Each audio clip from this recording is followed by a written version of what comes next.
Mumbai central के वकार्ड hospital ने frozen elephant trunk FET तकनीक का सफलतापूर्वक उपयोग कर एक महत्वपूर्ण शल्य चिकित्सा में मील का पत्थर हासिल किया है। इस तकनीक का उपयोग कर एक जानलेवा महाधमनी के उपचार में उपयोग किया गया। प्रसिद्ध हृदय रोग शल्य चिकित्सक डॉक्टर गुलशन रोहरा ने इस जटिल प्रक्रिया का नेतृत्व किया, जिसमें मरीज की महाधमनी में गंभीर दोष को दूर करने के लिए नए सर्जिकल तकनीकों का उपयोग किया गया। 50 वर्षीय मरीज रिजवान सैयद जब वकार्ड हॉस्पिटल में पहुंचे तो उनकी महाधमनी में गंभीर उभार एवं उच्च रक्तचाप था। ये लक्षण महाधमनी के संभावित फटने के संकेत दे रहे थे। अगर समय पर इसका उपचार नहीं मिलता तो इसके परिणाम गंभीर हो सकते थे। डॉक्टरों ने स्थिति को गंभीरतापूर्वक देखते हुए तत्काल डॉक्टर गुलशन रोहरा के नेतृत्व में डॉक्टर विशाल पिंगले और उनकी टीम ने आधुनिक एफईटी तकनीक का उपयोग कर यह सफल ऑपरेशन करके ऐतिहासिक काम किया है। पेश है एक खास रिपोर्ट, आइए आपको हम सुनाते हैं। इस मौके पर उपस्थित डॉक्टर एवं मरीज के परिजनों ने क्या कुछ कहा है। सर, मेरा संदेश यही रहेगा कि ये पॉसिबल था क्योंकि पेशेंट की फैमिली ने सही टाइम पे डिसीजन लिया, हॉस्पिटल ने सारी चीज़ें सही टाइम पे अरेंज की हैं और हमारी टीम उस सर्जरी को सक्सेसफुल बना पाई इन्हीं कारणों की वजह से। इसमें बहुत सारी चीज़ें इंपॉर्टेंट होती हैं। ये सर्जरीज अच्छे सेंटर पे करना ज़रूरी क्यों होता है? क्योंकि आपके पास हॉस्पिटल का सपोर्ट है, स्टाफ का सपोर्ट है, ब्लड बैंक का सपोर्ट है। आपको ब्लड बैंक के लिए बाहर नहीं जाना पड़ता। आपको सीटी स्कैन रिपीट्स करने हैं तो आप यहाँ पे कर सकते हैं। So it's very important to have वो टीम एक जगह पे, hospital support and the family support. जैसे उन्होंने अपना अनुभव शेयर किया, लगभग मुंबई के सभी हॉस्पिटलों में उन्होंने घूम लिया था, किसी ने तैयारी नहीं की इतने बड़े ऑपरेशन को करने की।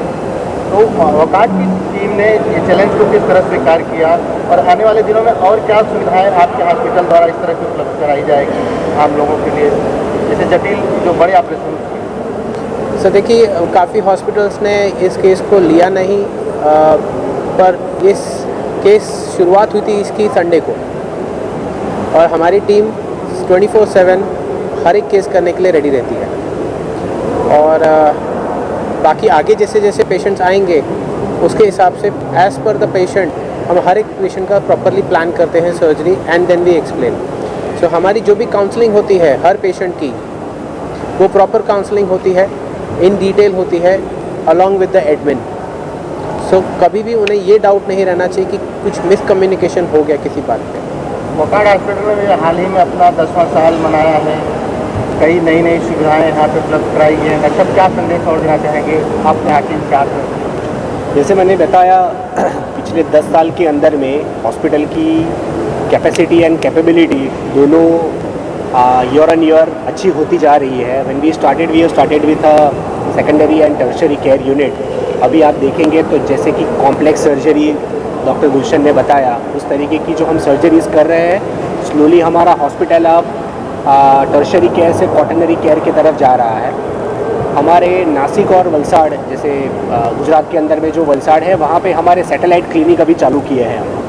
तो जो भी कोई ऐसे टीयर 2 सिटीज़ है जहाँ पे ये सर्विसेज या सर्जरीज अवेलेबल नहीं हो सकती है, वहाँ से हम धीरे धीरे पेशेंट को अभी मुंबई सेंट्रल की हमारी ये ब्रांच पे शिफ्ट करने का प्लानिंग कर रहे हैं। सो आने वाले टाइम के अंदर में हम देख रहे हैं कि हब एंड स्पोक जो मॉडल होता है, वैसे काफ़ी हमारे छोटे satellite centre across the Mumbai city and Maharashtra चालू होंगे, जहाँ से हम पेशेंट को यहाँ पे ट्रांसफ़र किया जा सकता है। सर, अपना कुछ अनुभव शेयर करना चाहेंगे आप? जैसे हमने बताया कि ये चीज़ जैसे आप पूछ रहे थे कि ये यहाँ पे क्यों पॉसिबल हुआ, क्योंकि यहाँ पे 24 घंटा वो टीम अवेलेबल थी। टीम अवेलेबल होने के साथ में हॉस्पिटल का डेडिकेशन था कि हम इससे सक्सेस की तरफ लेके जाएं।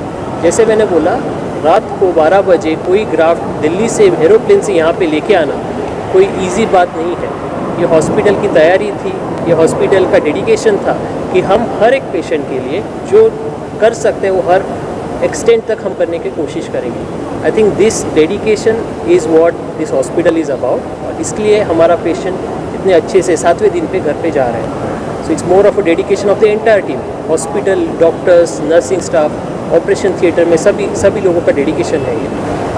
जी इन्हें तो चेस्ट पेन हो रहा था। चेस्ट पेन की वजह से हमने इन्हें जो है वो बहुत सारे हॉस्पिटल में दिखाया, बट वहाँ पे तो सिर्फ यही पता चला था हमें कि इन्हें हाई बीपी का प्रॉब्लम था। सो बट हम एक हॉस्पिटल गए, वहाँ से पता चला उनको 1 नाइट एडमिट किया था हमने उनको वहाँ पे। उसके बाद में पता चला कि इनको हार्ट का प्रॉब्लम है और इन्हें सर्जरी रिक्वायर है। बट उनके पास वो टाइम पे जो है वो डॉक्टर्स अवेलेबल नहीं थे। उनके जो वो हॉस्पिटल के जो डॉक्टर्स थे वो 1 वीक के लिए जो है वो वेकेशंस पे थे। सो उन्होंने सजेस्ट किया कि आप मुंबई के दूसरे हॉस्पिटल में ट्राई कर लीजिए, अगर वहाँ पे पॉसिबल हो तो आप अपने पेशेंट को शिफ्ट कर सकते हैं, बिकॉज कंडीशन बहुत ज़्यादा ही क्रिटिकल है। सो हमने मुंबई के सारे हॉस्पिटल में ट्राई किया, बट वीकेंड होने की वजह से, सैटरडे संडे होने की वजह से हमें कहीं से कोई रिस्पॉन्ड नहीं मिला। देन हमने संडे ही लेट नाइट हम इमरजेंसी में वोकार्ड हॉस्पिटल आए एंड वहाँ पे हमने इमरजेंसी से गुलशन गौरा सर को कॉल किया एंड देन उन्होंने संडे मॉर्निंग ही उन्होंने संडे मॉर्निंग ही हमें बुला लिया सारे रिपोर्ट्स के साथ। एंड देन सर ने हमें सजेस्ट किया कि इनको जो सर्जरी रिक्वायरमेंट है वो हम करने के लिए रेडी है विद इन 2 डे। सर्जरी के बाद अभी कैसा फील हो रहा है, कैसे है स्वास्थ्य? सर्जरी के बाद तो 7 डेज़ में ही हमें डिस्चार्ज मिल गया था एंड देन अभी तो मेरे डैडी की कंडीशन बहुत बेटर है।